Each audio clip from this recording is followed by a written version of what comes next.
de paysans, une émission d'Agnès Milot. Cette semaine, dans Paroles de paysans, on s'intéresse à l'importance des syndicats dans le monde agricole. Les fédérations départementales ou régionales visent à défendre les intérêts et les droits des exploitants, mais aussi parfois à tordre le cou à certaines idées reçues sur le métier. C'est le cas notamment en Sarthe du syndicat des jeunes agriculteurs, les JA 72. Bonjour Emeline Goyer. Bonjour. Vous êtes membre du bureau et du conseil d'administration des jeunes agriculteurs dans notre département. Concrètement, Emeline, à quoi ça sert de se syndiquer quand on est exploitant ou salarié sur une ferme ? À quoi ça sert ? Ça sert à se faire entendre et à avoir une tête un peu plus forte qui porte notre voix au quotidien sur tout type de sujet. Puis également rencontrer des personnes qui ont les mêmes attentes que nous, la même passion à partager. Alors quels sont les sujets, les droits que vous essayez de défendre justement ? Au sein de Jeunes Agriculteurs, on essaye de défendre le droit à l'installation des jeunes pour tout type de projet. Bien sûr, des projets qui sont réfléchis, raisonnés. Mais on défend ce droit-là, on défend le droit à une communication positive. On défend aussi de pratiquer tout simplement notre métier en fait avec liberté et sans avoir des conséquences et des retombées sur nos pratiques. Vous parlez de causes à défendre, de faire valoir les droits des jeunes qui s'installent. Est-ce que vous avez des interlocuteurs ou des contradicteurs particuliers ? Oui, alors ça peut être tout type d'interlocuteur. Forcément, le grand public pense un petit peu à des associations antispécistes, mais il n'y a pas que ça. En fait, aujourd'hui, on a également le grand public qui est de plus en plus sensible certaines fois à certaines causes sans connaître notre métier, sans connaître nos pratiques d'élevage. Par exemple. Par exemple, là, ce qui me vient en tête, c'est par exemple le sujet des éoliennes qui est toujours un petit peu litigieux, pour, contre, et ça fait du bruit, ça fait pas de bruit, qu'est-ce que ça fait sur le sujet de l'élevage, qu'est-ce que ça peut faire, par exemple aussi les panneaux photovoltaïques installés sur des exploitations, des choses comme ça. C'est tout type de sujet en fait. Pour ou contre produire du lait, est-ce que ça va embêter la vache de produire du lait, quel effet ça va avoir sur elle, ah oui, elle risque d'avoir mal. C'est des choses comme ça où il faut constamment, du coup, prouver que ce que l'on fait, c'est raisonné, c'est réfléchi, c'est en accord avec le bien-être animal, puisqu'aujourd'hui, on parle beaucoup de bien-être animal. C'est ce type de sujet-là que l'on essaye de défendre. Et puis le droit à l'installation, le droit évidemment de s'installer sur des terres, de reprendre des terres, de reprendre une exploitation, de lancer une nouvelle production. Certaines fois, on est obligé de se battre pour pouvoir lancer une nouvelle production et la construction de nouveaux bâtiments. Se battre contre qui, justement ? Ça peut être des groupes d'élus, ça peut être des riverains, ça peut être quand on veut construire un nouveau bâtiment d'élevage, il faut du coup des permis de construire, des choses comme ça. Certaines fois, on a des bâtons un petit peu dans les roues sur ce genre de sujet qui freinent un peu parce que c'est pas loin des habitations, c'est pas loin du village. Là en tête, j'ai un article que j'ai vu passer hier ou avant-hier sur un bâtiment de canard qui voudrait être construit, où effectivement là il y a de l'opposition derrière. Alors comment est-ce que vous faites justement pour défendre ces droits concrètement ?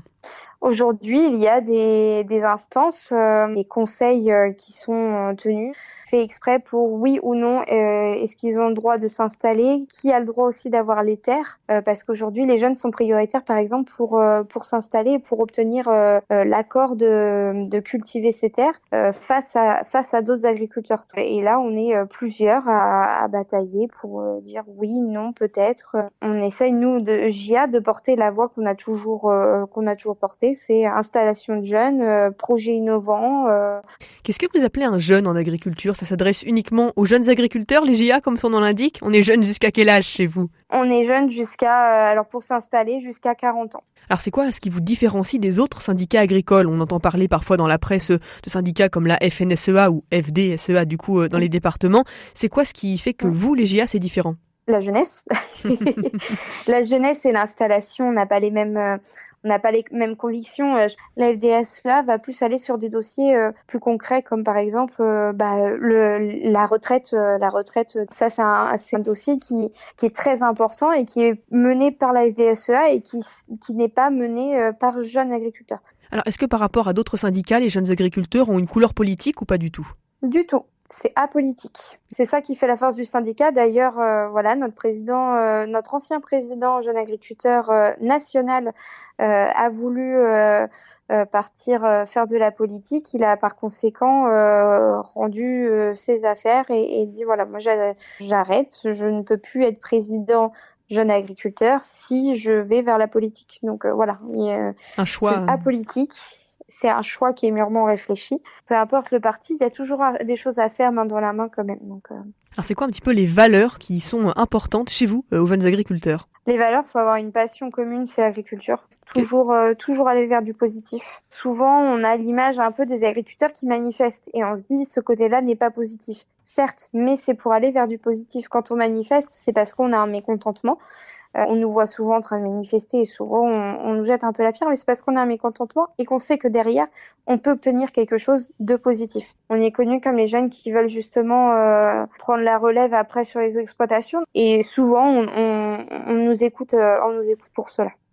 Alors c'est combien d'adhérents en Sarthe, les jeunes agriculteurs ? Autour de 450 adhérents. On a des adhérents qui restent à l'échelle cantonale puisque nous on découpe la Sarthe encore en cantons et puis après on a donc les adhérents qui ont fait le choix de passer le cap du canton pour aller vers le département et puis même on a des adhérents qui vont vers la région, vers le national. On a quand même le président jeune agriculteur région donc Pays de la Loire qui est sartois. Alors est-ce qu'il y a des actions à venir que vous avez prévu de mener tout au long de l'année ? Oui, la ferme naturellement, qui est un événement historique. Oui, pendant 2 jours, c'est le monde agricole qui va à la rencontre des Manceaux avec des stands de produits locaux et aussi des animaux qui sont présentés au public comme sur une vraie ferme. Cette année, ce sera les 12 et 13 mai. Et vous, les jeunes agriculteurs de la Sarthe, vous serez aussi là pour défendre l'image de la profession, un petit peu. Faut pas juger sans connaître, j'ai envie de dire. On est là, nous, en tant qu'agriculteurs, on travaille tous les jours. Certes, on fait beaucoup d'heures, mais ça ne nous empêche pas de répondre à vos questions si vous en avez. N'hésitez pas, si vous voyez une ferme sur votre route, à vous arrêter si vous avez une question et à leur poser. Je suis sûre que les agriculteurs seront très contents de répondre à des questions plutôt que d'être jugés par derrière et devoir du coup refaire encore plus de communication par devant pour essayer de changer les mentalités. Ça veut dire qu'aujourd'hui, dans votre métier de représentante syndicale agricole, il y a en plus, bien sûr, de l'aide, du soutien, de la défense des droits, il y a tout ce côté pédagogie avec le grand public en plus. Ah bah totalement. Mais on le voit aussi parce que les JA ont fait des animations lait. C'est quelque chose qui est très important et très ancré au sein du département. Les animations lait, c'est en gros un JA qui va dans une classe primaire, donc CE2, CM1, CM2, et qui présente ce que c'est qu'une ferme laitière. Et là, on a des questions qui sont surprenantes, mais importantes. C'est-à-dire pour faire surprenantes. changer les mentalités. Comme quoi, par exemple ? Est-ce que vous avez l'électricité ? Bah oui, pourquoi on n'aurait pas l'électricité quoi ?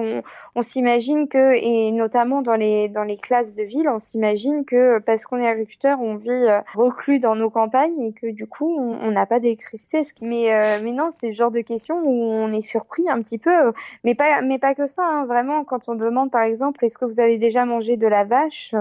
Souvent on nous dit ah non jamais non parce qu'on souvent on s'imagine que la viande de bœuf c'est que du bœuf mais non en fait la viande de bœuf c'est un grand mot pour dire que c'est de la viande de vache ou de la viande de bœuf. Ça veut dire que c'est comme ça chez les enfants mais vous avez des adultes aussi qui parfois ont des questions assez déconcertantes. Parce qu'il faut pas oublier que les enfants imprègnent ce que les adultes disent donc moi quand on m'a posé la question si j'avais l'électricité c'est parce que vraiment les parents pensaient que voilà il y avait pas d'électricité ou en tout cas qu'on n'avait pas la même alimentation, qu'on travaillait à la main dans nos fermes, qu'on allait traire les vaches à la main. J'avais eu à la ferme naturellement une maman qui m'avait demandé combien de bébés poussins, je dis le terme, voilà, faisait une poule par an. C'est tout bête, mais nous, on se dit c'est un œuf par jour. Après, s'il y a un coq, forcément, ça va se transformer en poussin. Mais c'est le genre de questions où on se dit là, il y a du travail à faire chez les enfants, mais aussi chez les adultes. Merci beaucoup, Emeline Goyer, pour vos réponses aujourd'hui dans Parole de paysans. Je rappelle que vous êtes membre du bureau et du conseil d'administration des JA en Sarthe. Merci.